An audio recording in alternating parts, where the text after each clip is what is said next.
Hello friends, welcome back to your channel accounts Guru. मेरे प्यारे बच्चे, जो भी 10th या 12th के आप सब जानते हैं कि 14 अप्रैल को एक हिस्टोरिकल अनाउंसमेंट की थी हमारी सीबीएसई ने, और वो ये था कि क्लास 10th के बोर्ड एग्जामिनेशन कैंसिल होंगे और 12th के पोस्टपोन। बात फिर यह है कि अगर 10th के एग्जाम कैंसिल हो रहे हैं तो उनको स्ट्रीम कैसे मिलेगी, आगे वो 11th में कैसे प्रमोट करेंगे। तो वहाँ सीबीएसई ने इसका सॉल्यूशन दिया था कि हम एक ऑब्जेक्टिव क्राइटेरिया इवॉल्व करेंगे, डेवलप करेंगे, जिसके बेस पे हमारे सारे स्कूल्स अपने क्लास 10 के स्टूडेंट्स को प्रमोट कर देंगे क्लास 11 के अंदर।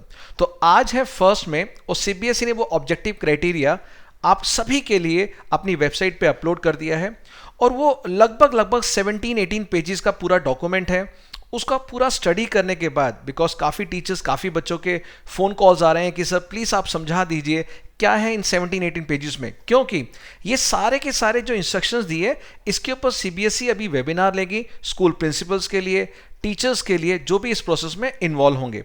बट मैंने अपनी मोरल ड्यूटी समझते हुए इस पूरे प्रोसेस को सिंप्लीफाई करके कोशिश किया है कि मैं आपको अभी से करा दूं, बिकॉज आप सब जानते हैं कि जो 14 अप्रैल को जो हमारी अनाउंसमेंट हुई थी कि यस बोर्ड एग्जाम जो हमारे 2 दिन बाद से शुरू होने वाले थे 4 मई से, वो नहीं होने हैं। बट वो तो चलो मान लिया, बट अब जो हमें इंटरनल असेसमेंट करनी है, वो जो एक मार्क्स की पॉलिसी बनाई है सीबीएसई ने, वो पॉलिसी में कैसे आपको नंबर मिलेंगे, क्या आप जानना चाहते हैं? और अगर जानना चाहते हैं तो जैसा मैंने कहा था, the most authentic channel on this planet earth for all the CBSE updates accounts गुरु। तो आगे बढ़ने से पहले अगर आप चाहते हैं और भी अपडेट इसी तरह से पहले आप इसी चैनल पे देखें, तो चैनल को लाइक कीजिए, सब्सक्राइब कीजिए। मोटिवेशन मिलती है हमें, यानी जो हम एफर्ट कर रहे हैं, रिसर्च कर रहे हैं, उसके बदले लगता है कि यस बच्चों को जरूरत है ऐसे अपडेट्स की। तो चलिए उन सभी टीचर्स, पेरेंट्स के लिए जो कि एक्साइटेड है जानने के लिए ये क्या है पॉलिसी, मैं बता दूं। बेसिकली जैसे आप देखते हैं बंगाल में इलेक्शंस 8 फेजेस में हुए, 8 चरणों में, वैसे ही इसके भी जो प्रोसेस है वो करीब 9 स्टेप्स बनाए गए हैं। 9 स्टेप्स हैं, बट उसको 8 डेट्स में स्प्रेड किया गया है। तो सारे के सारे 9 फेजेस मैं आपके साथ डिस्कस करूंगा। फाइन, तो चलिए मेरे साथ और देखते हैं क्या है मार्क्स पॉलिसी सीबीएसई ने जो आज 1 मई को आपके लिए इंट्रोड्यूस किया है। तो सबसे पहले एक एक स्टेप हम डिटेल में डिस्कस करेंगे, एक एक स्टेप। तो उससे पहले देखते हैं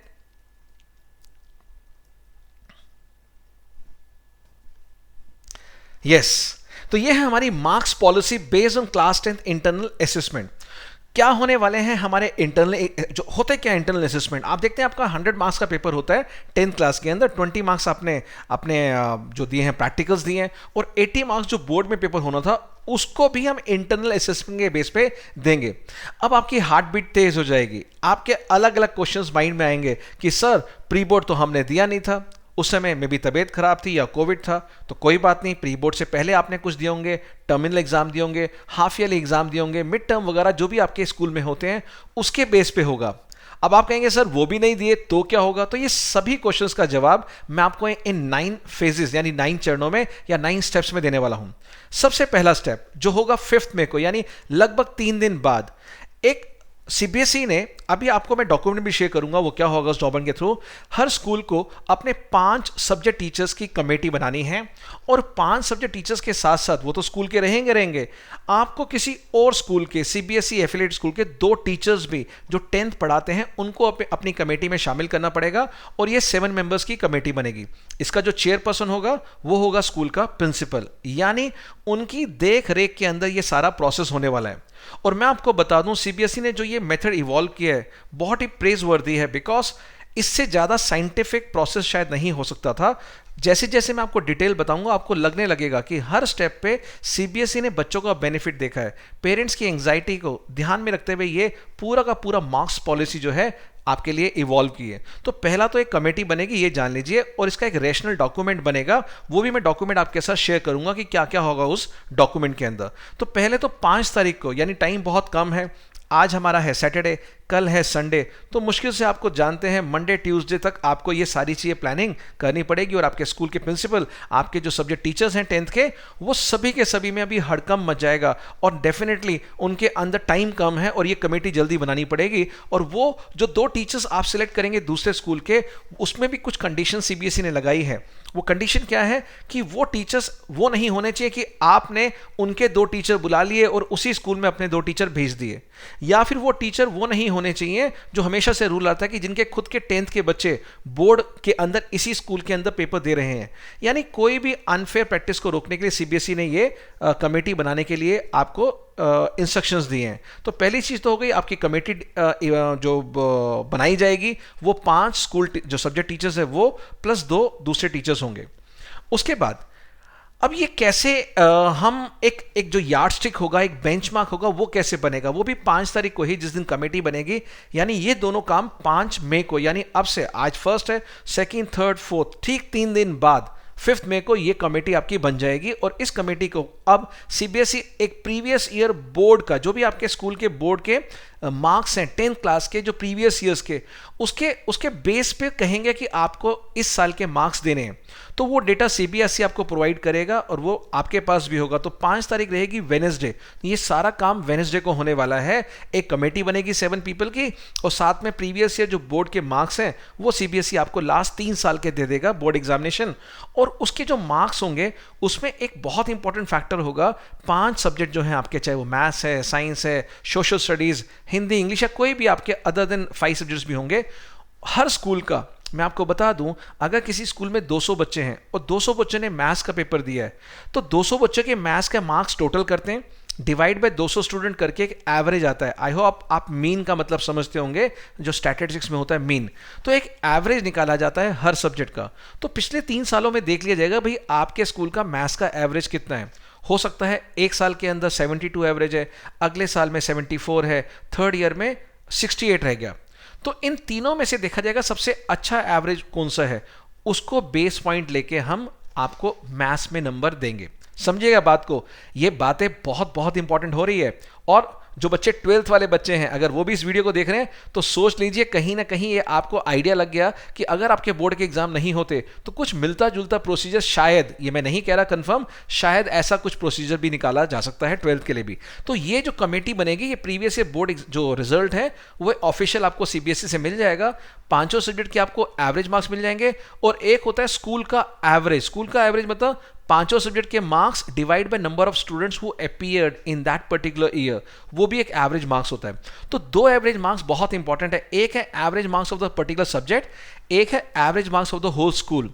तो सीबीएसई ने ऐसे हाथ बांध दिए हैं स्कूल टीचर्स के, और जो इवैल्यूएट करेंगे, जो आपकी परफॉर्मेंस के बेस पे मार्क्स देंगे, एंड वो प्रिंसिपल पे भी रिस्पॉन्सिबिलिटी है कि वो सारे 7 के 7 जो मेंबर्स होंगे उनके बाकायदा सिग्नेचर होंगे, नेम होंगे, प्रिंसिपल का नाम होगा उस रैशनल डॉक्यूमेंट में जो मैं आपको अभी डिस्कस करने वाला हूं।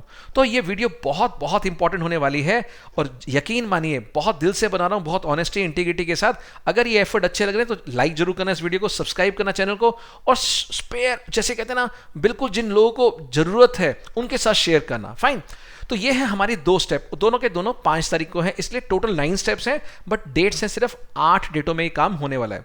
देखते हैं नेक्स्ट क्या होगा। ठीक अगेन 4 दिन बाद फिर दोबारा टीचर्स मिलेंगे और आपस में एक रैशनल डॉक्यूमेंट प्रिपेयर करेंगे। वो क्या होगा मैं आपके साथ डिस्कस करूंगा। तो 10th मई को एक फाइनलाइज होगा आपका एक रैशनल डॉक्यूमेंट, ठीक है ना, वो भी अभी डिस्कस करते हैं। उसके बाद 15 मई को बनेगा आपका एक असेसमेंट करने का तरीका, कि कैसे कैसे 5 सब्जेक्ट का हम उसको असेसमेंट को करें। तो वो भी एक प्रोसीजर होगा।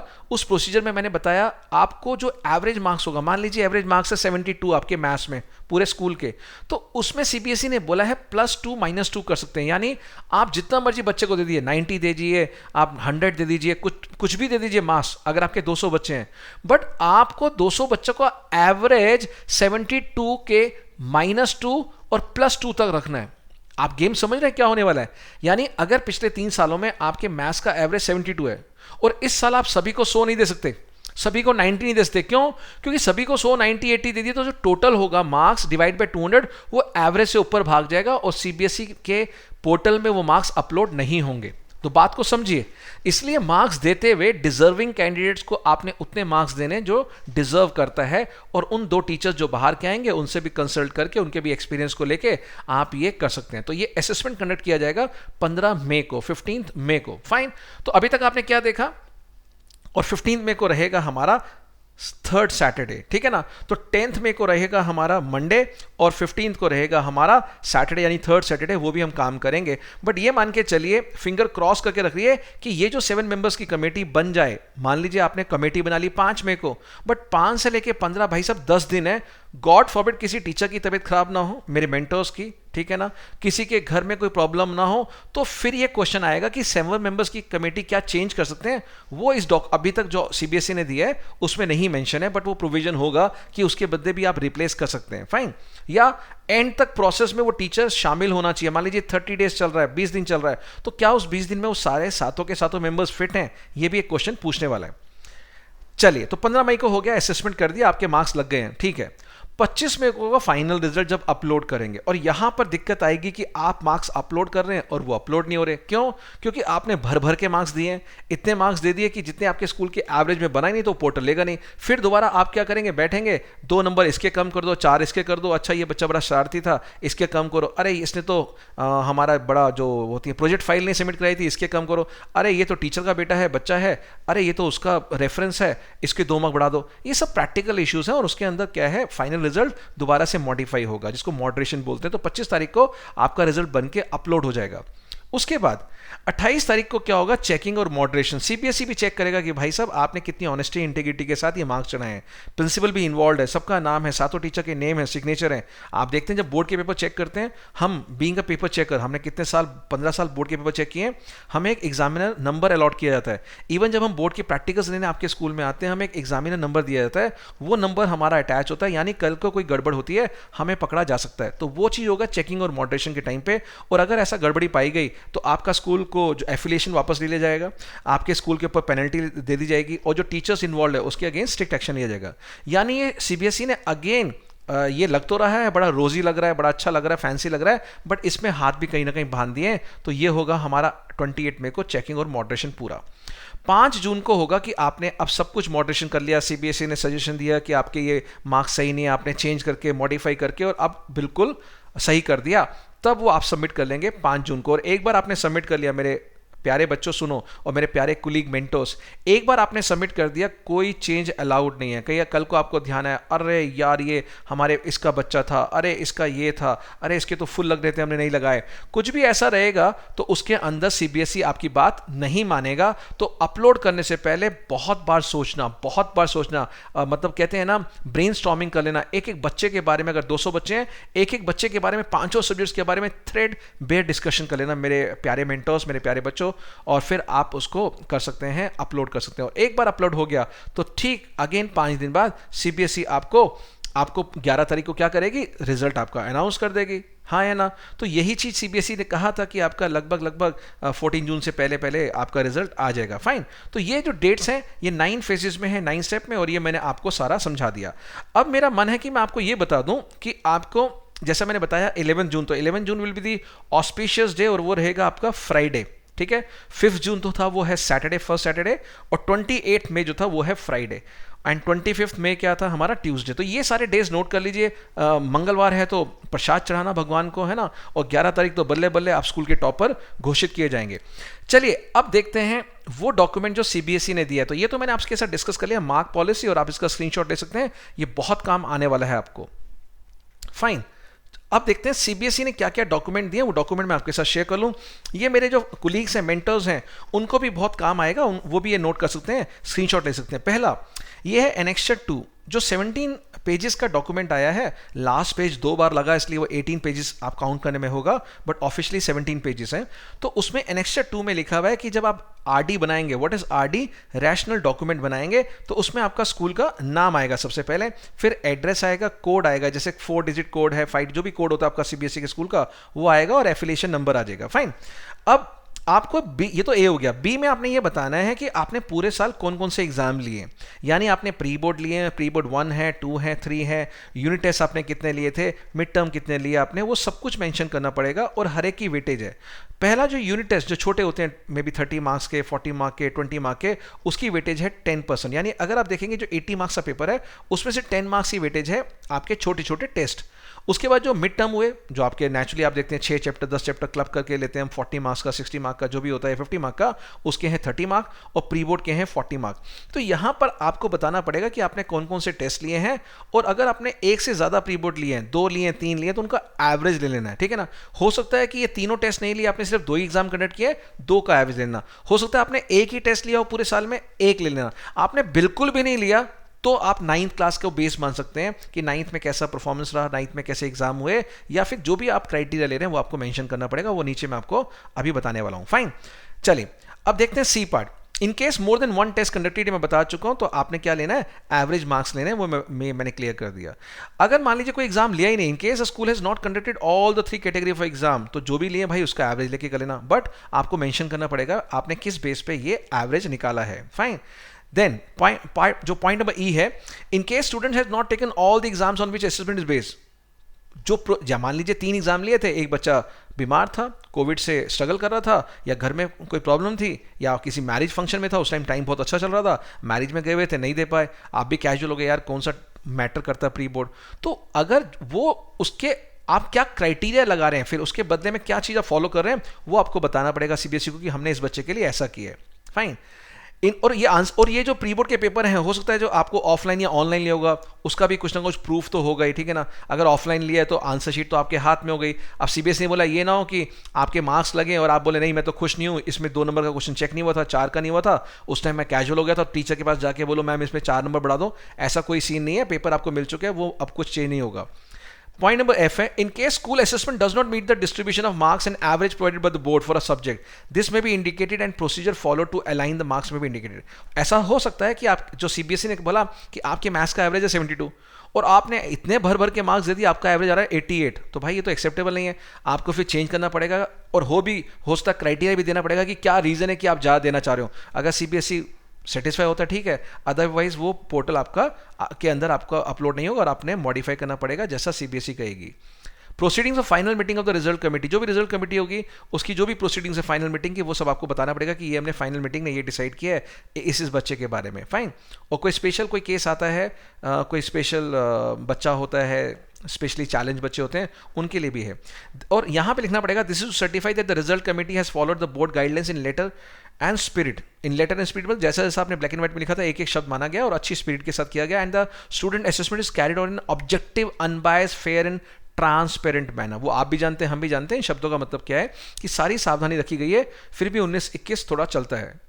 इंटरनल मेंबर्स, देखिए ये हैं 5 मेंबर आपके स्कूल के टीचर्स जो आपके 5 सब्जेक्ट पढ़ाते थे, उनके सिग्नेचर है। सिग्नेचर का मतलब कि उनकी जिम्मेदारी है। 2 बंदे आपने बाहर से लिए हैं, 2 टीचर्स आपने बाहर से लिए हैं, और वो भी उनकी डेजिग्नेशन लिखनी पड़ेगी क्या पढ़ाते हैं। सब्जेक्ट टीचर होने चाहिए, ऐसा नहीं है कि आपने स्पोर्ट्स का टीचर भेज दिया, आपने योगा का टीचर भेज दिया, आपने म्यूजिक टीचर भेज दिया, नहीं, वो सब्जेक्ट टीचर होने चाहिए ताकि वो अपनी राय दे सके जब आपके मार्क्स वहाँ लग रहे होंगे कि नहीं ये ऐसा होना चाहिए।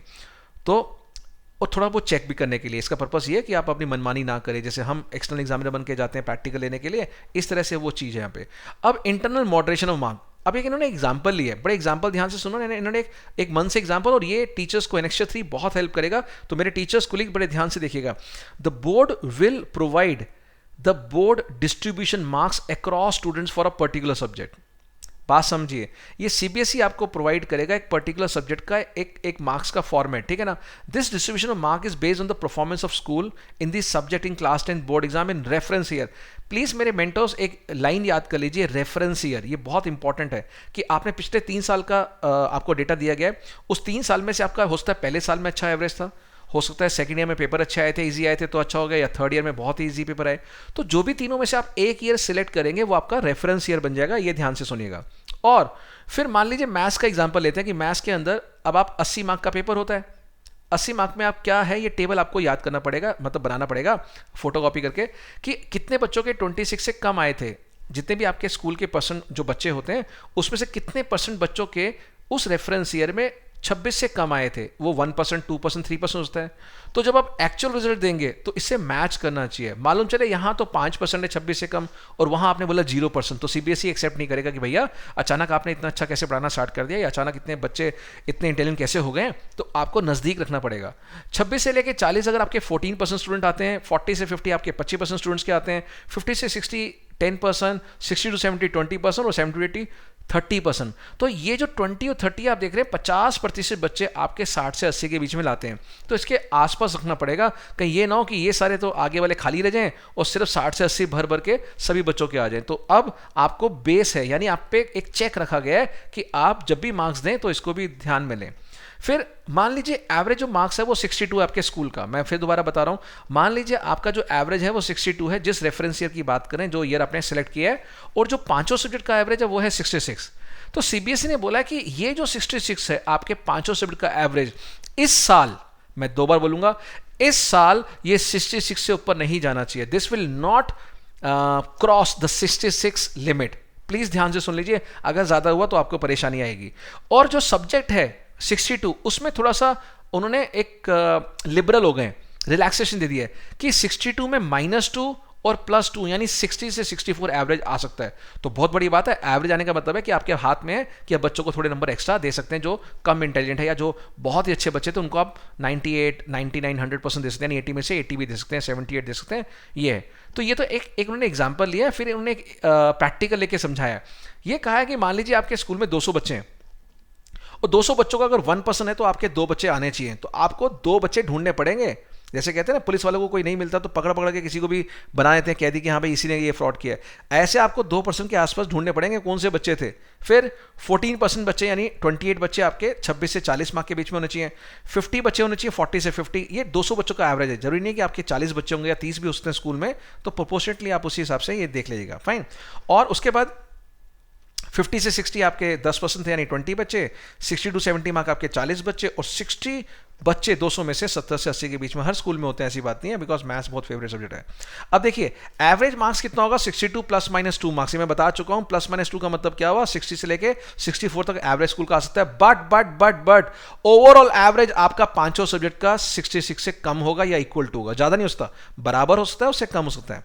The school has enough flexibility for assessing individual student. पूरी फ्लेक्सिबिलिटी है, आप इसको ज्यादा देना चाहिए दे दो, दूसरे के कम कर दो। However overall distribution of marks should broadly fall in these ranges. ये आपके हाथ बांध दिए गए हैं, इसके बाहर आप नहीं निकल सकते। ये सफोकेशन भी होगी आपको लगेगा ये हो क्या रहा है। और ये ना हो कि आगे ट्रेंड ही बन जाए, बोर्ड के पेपर ना हो, और क्योंकि 10th के तो होने वाले नहीं है, तो आगे से ट्रेंड बन जाएगा कि हाँ भाई इसी तरह से एनालिसिस की जाएगी। बट 12th के जो बच्चे हैं, वो 12th के बच्चे भी सुन लीजिए, अगर कुछ ऐसा हुआ कि बोर्ड के एग्जाम नहीं हो रहे, कैंसिल हो गए, तो कुछ ना कुछ मिलता जुलता आपको भी ऐसा मिलेगा।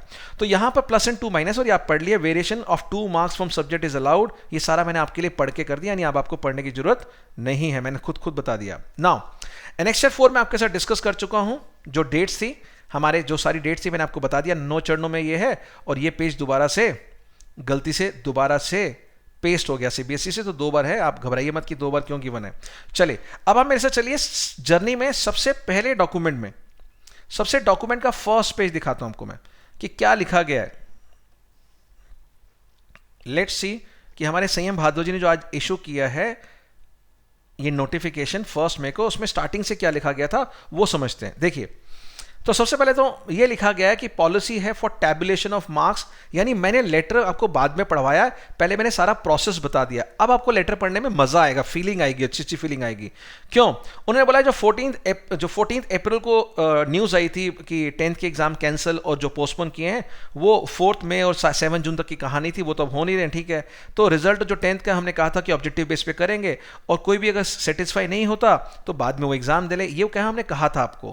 कह रहे पहले चैलेंज हमारे पास ये चैलेंज थे, उन्होंने लिख दिया कि पेंडेमिक सिचुएशन में हमें एक चैलेंज था कि डिलीवर करना है फेयर और unbiased result to students on time is a challenging task, कि टाइम से देना है। पहले 7 जून था, अब 11 हो गई है। तो ऑब्जेक्टिव क्या है इस पॉलिसी जो हमने बनाई है, ये सारे जो प्रोफेशनल्स जितने भी लोग हम एक्यूरेसी मेंटेन करेंगे, उसके पीछे पॉलिसी क्या बनाई है, developing unbiased transparent academic record based on realistic evaluation of academic performance of student is the most important before all of us. While undertaking this task, 4 key principles याद रखिएगा, RFFV यानी 4 हमारे जो मेन प्रिंसिपल्स है वो हम consider करके result बनाएंगे। पहला है रिलायबल, यानी उस पर आप विश्वास कर सके, आपको शॉक ही ना लग जाए, अरे बाप रे बाप मेरे मैथ्स में 40 कैसे आए। अगर आपके अभी तक 80 आते तो हो सकता है शायद 85 आए और आप खुश हो, आपके 90 आते तो हो सकता है 95 आ जाए। जो भी आएगा, जितना सोच रहे हैं उससे ज्यादा ही आएगा, फेयर होगा। सेकंड इज फेयरनेस, बिल्कुल फेयर होगा, कोई अनबायसनेस, कोई ऐसा नहीं होगा, गड़बड़ बड़ी वाली बात नहीं होगी। फ्लेक्सिबिलिटी, सीबीएसई भी फ्लेक्सिबल है, आप भी फ्लेक्सिबल, टीचर्स भी फ्लेक्सिबल, तो कोई ऐसी रिजिड स्ट्रिक्टनेस नहीं है कि नहीं ऐसे होगा। और वैलिडिटी, कल को चेकिंग के लिए सीबीएसई ने ये भी है, सीबीएसई ने टीम बना रहे हैं जहां पर कि ऑफिशियल्स आपके रिकॉर्ड को चेक भी करेंगे, रैंडमली चेक कर लेंगे पूछ के। जैसे बोर्ड में होता है ना, हम 20 कॉपी चेक करते हैं, तो हम जो एचई होते हैं उनमें से 2 कॉपियां बोर्ड की निकाल के रैंडमली चेक कर लेते हैं। ऐसा आपका रिजल्ट भी चेक हो जाएगा और पता लगा लेंगे कि कुछ गड़बड़ी है या नहीं है। फाइन, तो ये थी इसकी ऑब्जेक्टिव जो पॉलिसी की है। उसके बाद प्रोसीजर क्या रहेगा असेसमेंट का, उन्होंने बोला कि 20 मार्क के तो आपकी फाइल वाइल बन गई, प्रोजेक्ट हो गया। अगर वो भी नहीं हुआ है तो भी सीबीएसई ने कहा है कि आप उसको 11 जून से पहले पहले कंडक्ट करा के उसके मार्क्स अपलोड कर देना, ठीक है ना, चाहे वो ऑनलाइन ले लीजिए ऑफलाइन ले लीजिए। और ये भी है कि अगर इस रिजल्ट में जो 1% 2% बच्चे जिनके 26 से कम थे यानी वो फेल हो गए, कंपार्टमेंट आ गई है, तो वो कंपार्टमेंट एग्जाम भी आप ऑनलाइन या ऑफलाइन ले सकते हैं। और उन बच्चों को 11th में आप क्लास अटेंड करने देना। ये बहुत इंपॉर्टेंट बात है। जब मैं स्कूल में 15 साल रहा तो मेरी प्रिंसिपल के साथ यही रिक्वेस्ट होती थी कि मैम जिनको हमने 10th में कंपार्टमेंट दिया है और वो बच्चे को हमने लेना भी है, पता है लेना है, और वो बच्चा 1 महीने बाद कॉमर्स स्ट्रीम आप में आता है, ऑफकोर्स साइंस में तो नहीं आएगा बहुत रेयरली, बट कॉमर्स में ह्यूमैनिटीज तो 1 महीने का उसका पहले छूट चुका होता है, यानी वो पहले ही वीक था, हमने उसको और वीक कर दिया। तो मेरी हमेशा उस मीटिंग्स में, टीचर्स मीटिंग में ये कहना होता था कि प्लीज़ इनको कॉमर्स में बैठने दीजिए, अगर कंपार्टमेंट में जो सीबीएसई लेती थी उस टाइम पे पास हुआ तो ठीक है, वरना उसको हम मना कर देंगे। ये सीबीएसई ने उस बात को मान लिया है, कोई भी बच्चा जो कंपार्टमेंट आएगी उसको आप 11th में पढ़ने दीजिए और आप अपने आप ही ऑनलाइन या ऑफलाइन आप ले लीजिए एग्जाम और उसका रिजल्ट आप अपलोड कर सकते हैं सीबीएसई के पोर्टल पे, ठीक है जी। तो ये सारी बातें सीबीएसई ने कही इस लेटर में कि इंटरनल आप 20 मार्क्स का दे चुके हैं और ये जो है असेसमेंट करके 11 जून को हमें रिजल्ट कम्युनिकेट करना है।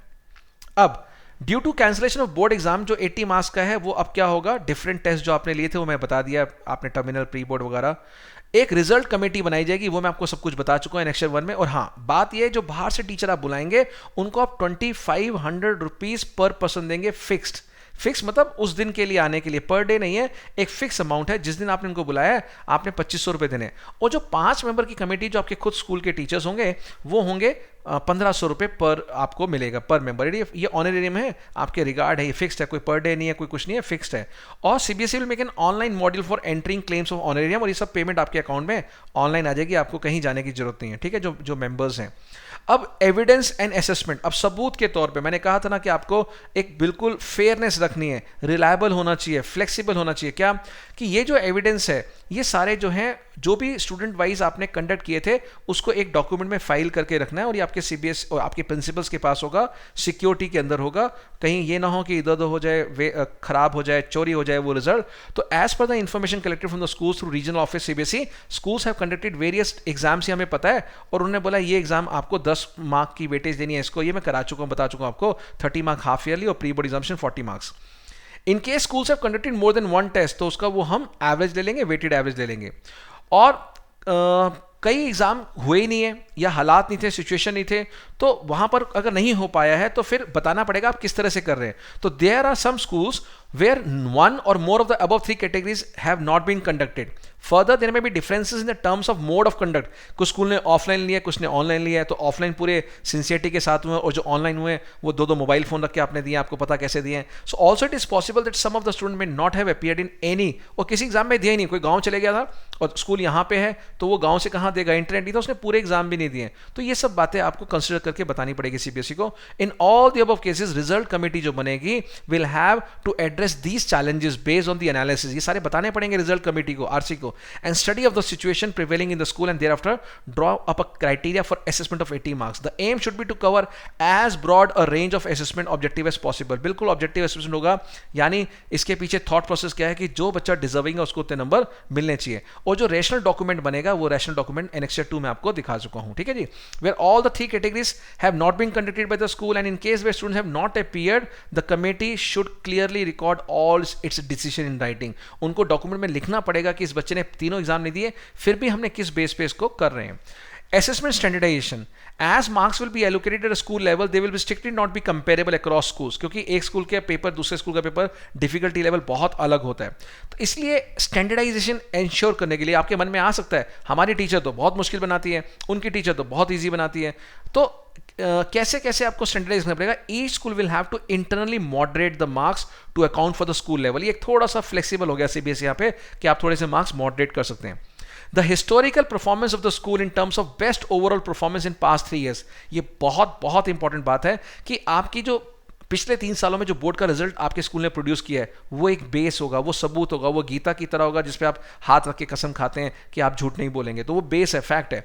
तो for example if a specific school overall average बच्चे का स्कूल का 72% था, ओवरऑल एवरेज सब्जेक्ट की सारे 500 सब्जेक्ट का, और फिर 74 था अगले साल में, 71 था थर्ड ईयर में, तो इन तीनों में से 74 हाईएस्ट है, इसको हम बेस मान लेंगे। और school wise use a subject wise average of 18-19 which are highest for moderation, और उस साल का पर्टिकुलर सब्जेक्ट का भी क्या जो एवरेज था वो दोनों को लेके हम मॉडरेशन करेंगे, ठीक है जी। The selected year will be the reference year, मैं बार बार बोल रहा हूँ रेफरेंस ईयर बहुत इंपॉर्टेंट बात है, इन तीनों में से जिसको बेस माना है तो बहुत ध्यान से देखना आप इसको, ठीक है ना। The subject wise marks assess by the 2021 should be range +2 minus, मैंने बता दिया आपको जो भी आपके रेफरेंस ईयर में थे उसमें +2 -2 करके आपका सब्जेक्ट एवरेज आ सकता है, मगर 500 सब्जेक्ट का एवरेज उससे ज्यादा नहीं होना चाहिए, ठीक है जी। तो ये सारी चीजें मैं आपको बता चुका हूं Annexure 3 के बारे में। The broad distribution of marks obtained by the students of the school in the specific year subject wise be made available to school in the login account, यहाँ पे Annexure 3 में वो डॉक्यूमेंट मैं आपसे शेयर कर चुका हूँ, ठीक है जी।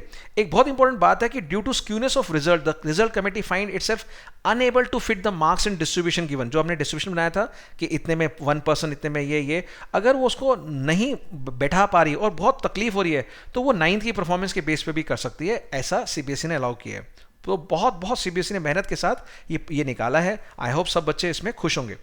The second reference for moderation will be the average mark for the school in the board examination of the reference year, +2 -2 मैं सब आपको बता चुका हूँ ये सारी बातें। तो ये लेटर आपको मैं इसका जो लिंक है डिस्क्रिप्शन बॉक्स में मैं आपको दे दूंगा। सेफ कीपिंग ऑफ रिकॉर्ड्स आप संभाल के रखिए, प्रिंसिपल के पास सेफ कस्टडी में होने चाहिए। और वेरिफिकेशन सीबीएसई जो है एक टीम को डिप्यूट कर देगा जो वेरीफाई करेगा कि जो आपके डॉक्यूमेंट्स हैं और जो प्रोसेस आपने अडॉप्ट किया वो बहुत ही ऑनेस्टी और इंटीग्रिटी के साथ किया है, कोई इसमें गड़बड़ी नहीं की है, ठीक है ना। तो और ये सारे डॉक्यूमेंट आपको सबमिट करने रीजनल ऑफिस के पास, ठीक है ना। एक्शन ये बहुत इंपॉर्टेंट है, अगर आप में गड़बड़ी पाई गई, पता लग गया कि आपने अनफेयर प्रैक्टिस करी है तो आपका स्कूल से एफिलिएशन ले ली जाएगी, फाइनेंशियल पेनल्टी होगी, और तब तक रिजल्ट अनाउंस नहीं कर सकते जब तक कि वो आपने उसमें एम्बिग्यूटी को रिमूव ना किया हो, ठीक है। और डेटा एक बार अपलोड हो जाए उसके बाद आप उसको चेंज नहीं कर सकते। Candidate not appear in any assessment, if any candidate has not appear in any of the assessment conducted by the school में कंडक्ट ऑनलाइन ऑफलाइन या फिर टेलीफोन के साथ भी आप बात कर से उसकी असेसमेंट कर सकते हैं, उसके जूम के ऊपर वीडियो रिकॉर्ड कर सकते हैं। डॉक्यूमेंट्री एविडेंस होना बहुत जरूरी है। और जैसा आप जानते हैं कि अभी भी इन छुट्टियों के अंदर स्कूल सीबीएसई ने कह दिया कि आप ऑनलाइन क्लासेस नहीं ले सकते, बट आप बच्चों के साथ कोई एक्टिविटी, कुछ वर्कशॉप इवेंट करा सकते हैं। तो मोस्टली स्कूल्स में जो मेरी वर्कशॉप हो रही है वो टीचर्स उसको रिकॉर्ड करके अपने पास रख रहे हैं उसके छोटे छोटे पोर्शन को, ताकि प्रूफ के तौर पर कि यस हमने ये इवेंट कराया है। तो सीबीएसई हमेशा प्रूफ मांग सकती है। द स्टूडेंट में भी assess objective on the base of school by the school out of maximum marks of each subject, तो ये आप कर सकते हैं बच्चों से ऑनलाइन बात करके किसी भी तरह से। और कोई डिसेबिलिटी है, बच्चा कोई डिसेबिलिटी है, चैलेंज है, उस केस में आप उससे कोई प्रेजेंटेशन ऑनलाइन करा सकते हैं, उससे प्रोजेक्ट वर्क के बेस पे कोई क्विज करा लीजिए, उससे कोई ओरल टेस्ट ले लीजिए, उसके बेस पे भी आप उसको कर सकते हैं। तो परेशान मत कीजिएगा ऐसे बच्चों को। Result of more than 5 subject, अगर आपके पास मान लीजिए 5 सब्जेक्ट हैं बट उसके अलावा 2 आपने एडिशनल या ले रखे हैं तो 3 मेन कोर सब्जेक्ट लेंगे, 3 मेन कोर, और बाकी सबका जो तीनों का एवरेज आएगा वही एवरेज हम उसमें लगा सकते हैं। जैसे कि आप मान लीजिए आपने पेंटिंग ले लिया, म्यूजिक ले लिया, अब वो एग्जाम तो हुआ नहीं है, तो जो 3 मेन कोर होंगे उसका एवरेज लेके बाकी सब्जेक्ट्स में भी हम आपको लगा देंगे। Fine. Grace mark, yes grace mark वो सीबीएसई की पॉलिसी वही रहेगी। अगर कोई बच्चा लग रहा है फेल होने वाला तो सीबीएसई अपने एंड पे उसको ग्रेस मार्क देके पास करना चाहे तो कर सकता है। Board policy for qualifying class 10 examination, in case after application of grace mark अगर कोई स्टूडेंट फिर भी फेल हो जाता है तो उसको ईआर आएगी, यानी एसेंशियल रिपीट, और कंपार्टमेंट कैटेगरी में वो बच्चा आ जाएगा। और वो after declaration result school will conduct an objective type offline online compartment exam ले लेगा based on the sample question paper जो अभी सीबीएसई जो प्रोवाइड किया है उसी सैंपल पेपर के बेस पे एक पेपर बना के स्कूल वाले आपसे ले लेंगे। और permission to continue class 11th, आपको 11th में बैठने दिया जाएगा, 11th की क्लासेस आप अटेंड कर सकते हैं, कोई दिक्कत नहीं आएगी। Policy of verification of marks या फोटोकॉपी ऑफ आंसर कुछ भी नहीं मिलने वाला। जो पहले होता था कि आप अपने पेपर्स की फोटोकॉपी कुछ अमाउंट डिपॉजिट करके ले सकते थे, कुछ बच्चे आरटीआई लेके 500 पेपर भी ले लेते थे, वो ऐसा कुछ नहीं होने वाला, क्योंकि ऑलरेडी आपके पास आंसर शीट आपके घर पे है और जो मार्क्स लगने थे वो लग गए हैं। वो वैसे ही भी आपको बहुत अच्छे मार्क्स लगाएंगे टीचर, जितने मिले हैं एक्चुअल में और जो बोर्ड में आएंगे देखिएगा बहुत अच्छे आएंगे, ठीक है ना। और फिर मैथमेटिक्स की बात की गई है इसके अंदर कि मैथ्स जो एक सर्कुलर उन्होंने इशू किया था आपका 6 अगस्त को 2020 को कि exemption has again been extended to permit maths जो है 01 इन क्लास 11, आपको मतलब जो एग्जामेशन है दे दी गई है। If a student has offered mathematics 214 class 10 पे, तो सेम है जो पहले बताया गया था। All of the conditions as stipulated in above circular will remain same. Schedule of activities annexure 4 में मैंने आपको 9 स्टेप्स में बता ही दिया कैसे कैसे 5 में से लेके आपको रिजल्ट 11 जून तक करना है, वो सारे स्टेप्स मैं आपके साथ डिस्कस कर चुका हूँ। For successful implementation of the policy CBSE जल्दी से अभी आपको वेबिनार कंडक्ट करेगा, तो मैंने कोशिश करी है कि आपको मैं पहले ही शेयर कर लूँ, तो आई होप आपको थोड़ी बहुत क्लैरिटी मिल गई होगी। और बार बार कहूँगा, अगर ये मेहनत एफर्ट अच्छे लग रहे हैं तो लाइक कीजिए, सब्सक्राइब कीजिए, और जो लोग वाकई दिल से चाहते हैं कि उन बच्चों की हेल्प करना या टीचर्स मेंटर्स तक दूर तक पहुंचाना, तो do share this. And CBSE will provide an online detail of school wise reference here, marks as well as provision to confirm whether the assessment is as per board policies। और frequently asked question आपके हैं तो website पे होंगे, और ये reference year के marks आपको मिल जाएंगे। इन केस कोई भी ऑब्जर्वेशन क्लैरिफिकेशन चाहिए तो आप अपने सिटी कोऑर्डिनेटर के पास भेज सकते हैं, और वो common queries will be send by city coordinator to the CBSE on email ID class10result@cbseshiksha.in। CBSE इन सभी की आपकी जो एफएक्यू है उसको रिप्लाई करेगा। City coordinator will remain in regular touch with the school and also inform them about the email ID on which schools will communicate with them. Fine. उसके बाद stream in class 11 as per scheme of studies of board students are allowed to offer any combination subject, मैंने कहा था। और new education policy आने के बाद अब ये हो गया कि आप कोई भी कॉम्बिनेशन ले सकते हैं, बट हाँ आपके स्कूल में वो सब्जेक्ट होना चाहिए। जैसे लीगल स्टडीज, तो उसके लिए एक अलग से टीचर अपॉइंट करना पड़ेगा, तो डेफिनेटली स्कूल तभी आपको वो देगा। लीगल स्टडीज है वो फैकल्टी अरेंज कर लें उन 12, 10, 15, 20 बच्चे 30 बच्चों के लिए जो लीगल स्टडीज ले रहे हैं, या फिर फैशन स्टडीज वगैरह। देन पॉलिसी फॉर प्राइवेट पत्राचार सेकंड चांस कंपार्टमेंट, वो सब रहेगा, एक सेपरेट स्कीम उसकी बनाई जाएगी और वो आपको अनाउंस कर दिया जाएगा। फाइन। ये था हमारा, और ये हमारे संयम भारद्वाज जी के सुंदर सुंदर सिग्नेचर हैं। फर्स्ट में को उन्होंने ये किया है, तो मेरा फर्ज बनता था कि मैं आपको क्लैरिटी दूं। और ये सारे एनेक्चर 2 हम देख चुके थे, रेशनल डॉक्यूमेंट। ये एनेक्चर 1 है, ये है rules for constitution of committee. क्या क्या रूल्स रहेंगे, ये बहुत इंपॉर्टेंट है, और ये ध्यान से पढ़ना। अब आपको पढ़ने की जरूरत नहीं, क्योंकि मैंने आपके बिहाफ पे सारा रिसर्च करके बता दिया है। प्रिंसिपल जो है वो चेयरपर्सन रहेगा इस आरसी का, यानी जो हमारी रिजल्ट कमेटी है। 5 टीचर आपके स्कूल के हैं और 2 टीचर अगले होंगे। उसमें बता रखा है कि मैथ, सोशल साइंस और 2 लैंग्वेज टीचर होने चाहिए। और जो नेबर स्कूल है, अड़ोस पड़ोस में जो स्कूल हैं, उनके 2 टीचर बुला सकते हैं। बट ये स्ट्रिक्टली फॉलो करना कि teacher should be teaching class 10th in the neighbouring school, और no inter exchange of teacher, कि मैं तेरे स्कूल में भेज दूं, तू मेरे स्कूल में आ जा और मिल बांट के मार्क्स दे देंगे, ऐसा कुछ नहीं चलने वाला। Teacher should not be from the same management schools, यानी एक स्कूल ओनर के या मैनेजमेंट के 2-3 स्कूल हैं, तो ये ना हो कि अपने ही स्कूल के टीचर आप आपस में रोटेट कर लें, वो भी नहीं करेंगे। Teacher should not be from the school with the principal is coopted member, यानी मैं अगर प्रिंसिपल हूं और मैं दूसरे स्कूल के अंदर कुछ ना कुछ मैनेजमेंट कमेटी में हूं, तो उस स्कूल का टीचर मैं नहीं बुलाऊंगा। या कोई भी ऐसा रिलेशन निकल के आए जहां पे रिजल्ट इफेक्ट हो सकता है, वो बिल्कुल भी नहीं करना। 4th point, ward of the committee member should not B appearing from the same school, यानी अगर मेरा बच्चा इसी स्कूल में पढ़ रहा है और मैं इसी स्कूल में आके आ रहा हूँ, या उन 5 मेंबर में हूँ, या फिर मैं उन 2 में हूँ, वो नहीं होना चाहिए। सातों के कोई भी वार्ड स्कूल में नहीं होना चाहिए। सीबीएसई में also appoint 2 external members in the committee. Role and responsibility, क्या रोल रहेगा? Following are the roles. Role of the committee in the pandemic situations to deliver fair and unbiased result.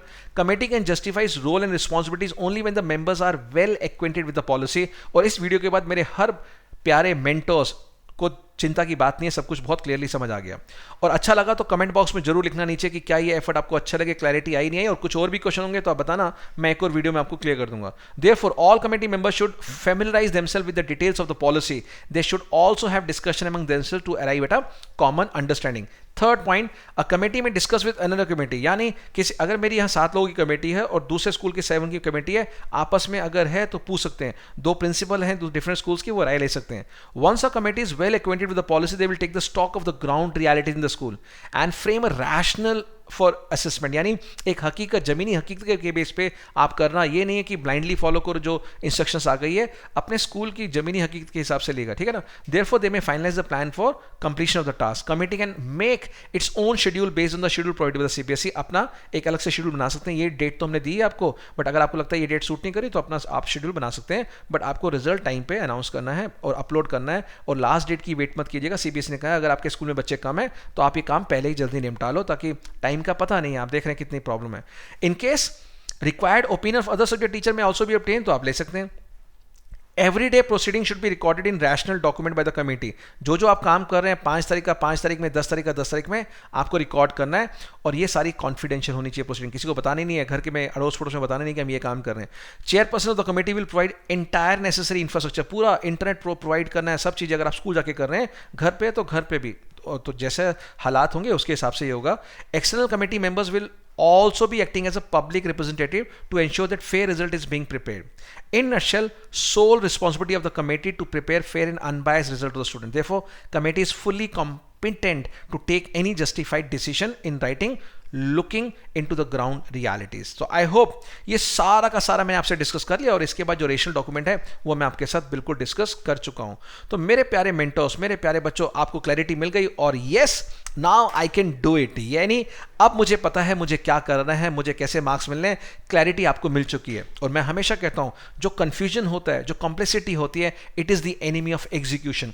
तो अभी तक कॉम्प्लेक्सिटी थी, confusion थी, वो हट गई है, जो कंफ्यूजन के बादल से वो छट गए हैं, और अब आपको क्लैरिटी मिल गई है कि आपके बोर्ड में मार्क्स कैसे आने वाले हैं। तो मस्त होके पढ़िए 11th क्लास, जो भी आपको स्ट्रीम मिल चुकी है, दिल खोल के खुश होके पढ़िए, बिकॉज सीबीएसई हमेशा बच्चों के फेवर में करती है, मैंने आपको कहा है इतनी। लेकिन टीचर्स को आप ग्रैटिट्यूड दीजिए, hats off to the teacher, to faculty members, जो इतनी परेशानी के बावजूद भी ये जो सिस्टम आया है इवैल्यूएशन का, बहुत ही स्ट्रेट जैकेट फॉर्म में है, बहुत ही लिमिटेशंस के साथ है, बहुत ही कंडीशंस के साथ है, बहुत ही रूल्स रेगुलेशन के साथ है। तो बहुत टीचर्स इतना कुछ करते हैं, तो प्लीज़ एक प्यारा सा थैंक यू जरूर बोलना अपने मेंटर्स को, टीचर्स को, अपने प्रिंसिपल्स को, जो लीडर हैं स्कूल ऑर्गेनाइजेशन के, जो आपके बिहाफ पे काम कर रहे हैं एक निस्वार्थ भाव से। तो एक जल्दी से थैंक यू जरूर भेजना और ग्रैटिट्यूड देना उन सभी को। तो मेरे सारे व्यूअर्स जितने भी हैं इस वीडियो को लाइक कर रहे हैं, शेयर कर रहे हैं, बहुत बहुत थैंक यू।